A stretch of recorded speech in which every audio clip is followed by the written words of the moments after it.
Popping the hood on a Honda Civic is a straightforward process. First, locate the hood release lever inside the car, typically under the driver's side dashboard. It's marked with a hood icon or the word hood. Pull the lever firmly towards you. This releases the primary latch. Next, go to the front of the car. You'll find a secondary latch under the hood's front edge near the Honda emblem. Push or lift this latch to fully release the hood. Models from 2006 onwards have gas struts to assist in lifting the hood. Remember to always ensure your car is off and in park before attempting to open the hood. If the hood doesn't pop after pulling the lever, the cable may be stretched or frozen. Try having someone gently push down on the hood while you pull the lever. If it's a frozen cable, common in colder climates, try thawing it with a hairdryer on low setting and lubricating the cable mechanism.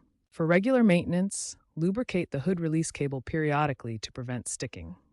If the cable is frayed or broken, it may need replacement, costing $50 to $150 at a dealership. A stuck hood due to a frozen cable, as reported in a 2024 forum, can often be resolved by thawing and lubricating the cable, taking about 15 minutes and costing very little.